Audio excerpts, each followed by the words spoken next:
thin constraints.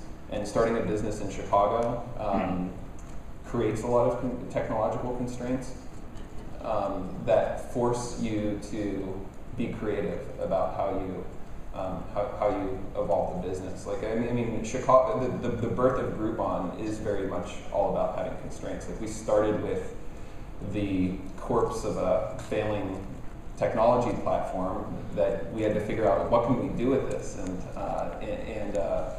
collective buying was one thing that we could do, so we had that constraint, and then we didn't have any scale whatsoever. So we decided to do one deal a day, primarily because our audience was so small that we would need to channel all of it into one product in order to get the price at a point that the merchant would be, or in order to drive enough customers to the business that it would be interesting to the merchant. So having all those constraints forced us to kind of design a business model creatively that accommodated. Now we've actually got startups here from the Czech Republic, from Singapore, all over the world, and I think they find the fact that you started outside Silicon Valley very inspiring because they're outside the Valley too.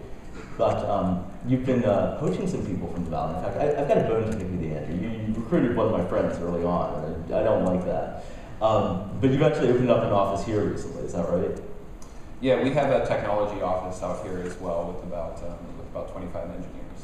So obviously we're very excited that we brought this Gamer Conference to Silicon Valley for the first time. Why did you bring Groupon to Silicon Valley? What was the reason?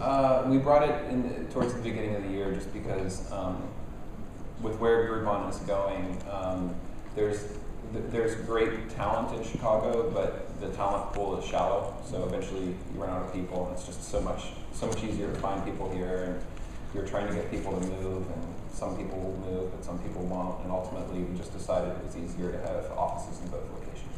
And you have the scale, the resources. You have fewer constraints. You raised $135 million from the Russian investment firm VST. Mm-hmm. And you made a bunch of international acquisitions recently. Lucid picked up a couple. Mm-hmm. We at VentureBeat actually compared that to eBay's strategy, where eBay had this great idea of an online person-to-person marketplace. A lot of people around the world saw that and said, we're going to do eBay for India. And then eBay actually had to buy a lot of those companies because they got traction. Do you see analogies there? Do you feel like that's... Sure. In fact, we bought our European company from the same people that eBay bought their European company. Oh, that's classic. There's a few groups of people in Europe who have elevated the practice of kind of identifying powerful business models and cloning them to an art form. Do you feel ripped off when that happens? I mean, you have to hand these guys some equity, right? I do, but I mean, it's a weird conflicting thing where, I mean, especially at first when I saw people ripping off Groupon, it was like, are you serious? You just copy it exactly like that? Like, that was a learning experience. Down to the web page sometimes. Yeah. So, and then, but with some of these, when they're bringing it to new territory, I guess I rationalize it as being a little bit different. Right. I mean, the truth is they were there, you weren't. You didn't have the resources to expand at the time. So thank you.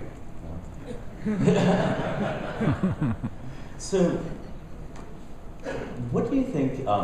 What do you think consumer startups do wrong when they build their products? I mean, we see a lot of thought put into the product, but Groupon did something really interesting in that you thought about how you're going to get the product out there. Tell us a bit about how you did that exactly. Well, I can tell you some of the things that we did wrong with the point, which is my real experience at fucking shit up.